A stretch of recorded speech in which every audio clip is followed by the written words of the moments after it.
sekarang ketemu lagi dengan mata pelajaran bahasa Indonesia. Hari ini kita akan menyambung materi kita yang selanjutnya, yaitu tentang identifikasi struktur dan kaidah kebahasaan cerita fantasi. Oke, yang kita bahas yang pertama adalah struktur cerita fantasi ya. Oke, struktur teks cerita fantasi itu terbagi menjadi 4. Yang pertama ada yang disebut dengan orientasi, kedua komplikasi, yang ketiga resolusi, dan yang keempat reorientasi. Oke, kita bahas yang pertama tentang orientasi. Orientasi merupakan pengenalan tokoh, latar tempat, atau latar waktu yang merupakan awalan masuk ke dalam cerita. Oke, pada bagian orientasi di sini,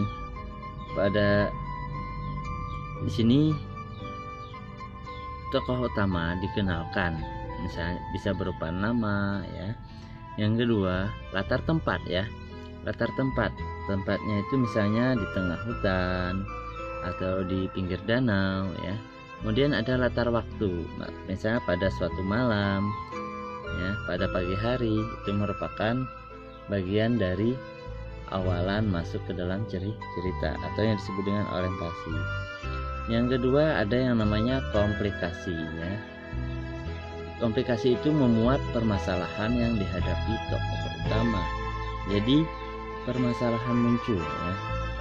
Masalahnya apa? Misal kita ambil contoh cerita Timun Mas ya. Permasalahan yang dihadapi tokoh utama apa? Yaitu permasalahan dia ingin mempunyai seorang anak ya.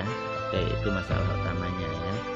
Kemudian dia pergi ke tengah hutan dan bertemu dengan seorang raksasa, sehingga dia dikasih 1 biji timun mas, yang dia katakan bahwa di dalam timun tersebut nanti kamu bawa pulang, kemudian kamu belah timun tersebut, maka di dalamnya kamu akan mendapatkan seorang bayi, tapi dengan syarat ya, setelah bayi itu dewasa harus diserahkan kepada si raksasa ya. Itu tokoh komplikasinya. Yang ketiga, resolusi. Resolusi ini pemecahan masalah yang dalam tokoh utama ya. Karena dalam cerita Timun Mas itu dia berjanji kepada raksasa untuk menyerahkan Timun Mas pada saat dewasa, maka dia berusaha pergi ke tempat-tempat yang bisa menolong anaknya ya, hingga dia bertemu seorang petapa dalam sebuah goa, dan dia dikasih beberapa macam seperti garam dan sebagainya ya, untuk sebagai pemecah masalah yang dihadapi oleh si ibu Timun Mas ya. Yang selanjutnya reorientasi.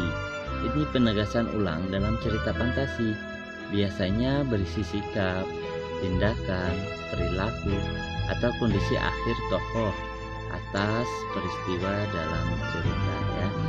Penegasan ulang dalam cerita fantasi, maksudnya di sini cerita itu kembali ditegaskan atau kembali diingatkan bahwa cerita itu adalah jenis cerita yang mana cerita itu bisa kita ambil yang baiknya dan kita tinggalkan yang buruknya. Biasanya bersih sikap ya. Sikap si ibu tadi bagaimana? Dia berusaha agar anaknya tidak dimakan oleh rasa tindakannya, perilakunya. Kondisi akhir tokoh, mereka hidup bahagia ya. Oke.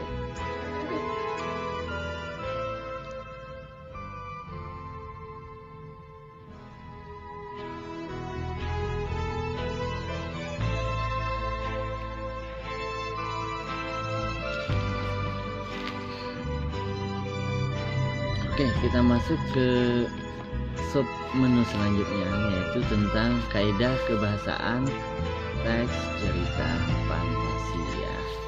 Oke, dalam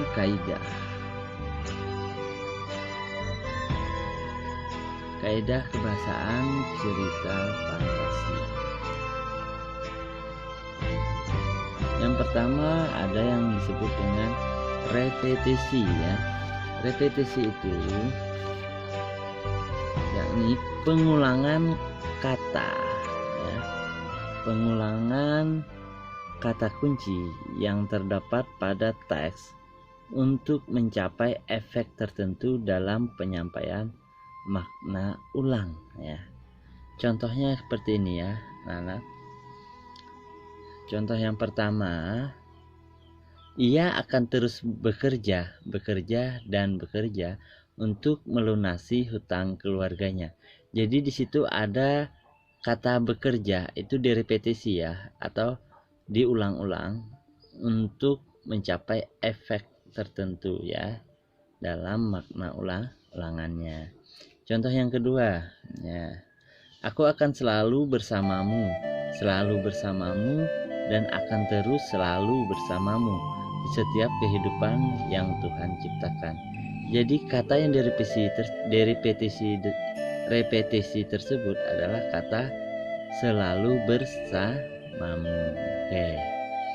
Yang selanjutnya yaitu kata ganti ya.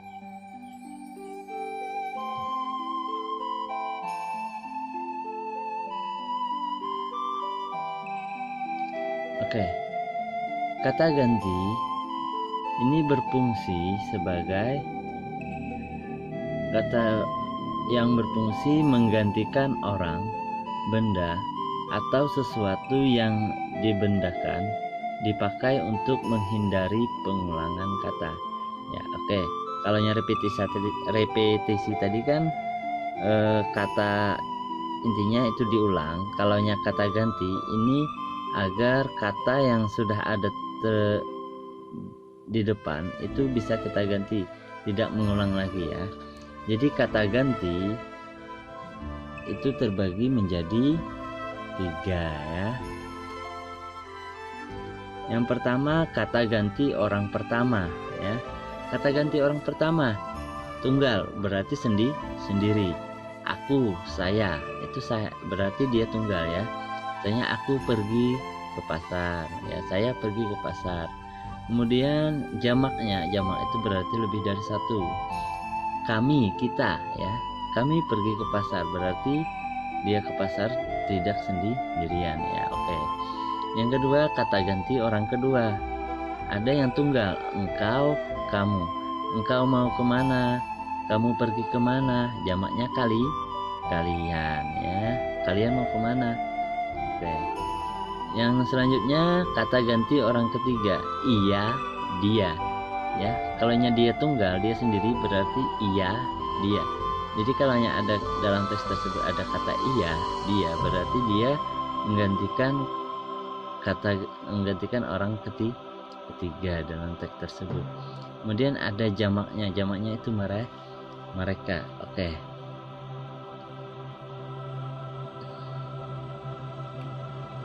Selanjutnya penggunaan kata kerjanya. Oke, penggunaan kata kerja merupakan kata yang menyatakan makna perbuatan, pekerjaan, tindakan, proses, atau keadaan. Oke, dalam kata kerja ini ada beberapa ciri kata kerja yang harus kita ketahui ya. Yang pertama, umumnya menempati fungsi predikat dalam kalimat. Ya, mungkin kalian waktu SD, madrasah sudah mengenal yang namanya subjek, predikat, objek ya. Misal, ibu membeli baju. Ibu sebagai subjek, membeli sebagai predikat, baju sebagai keterangan. Jadi umumnya menempati fungsi predikat, berarti membeli itu masuk kata kerja ya.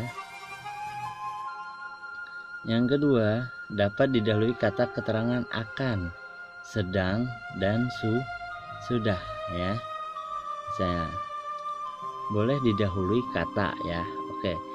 Ibu akan membeli baju, atau ya, ibu akan membeli baju. Ibu subjek, akan membeli predikat, baju keterangan ya.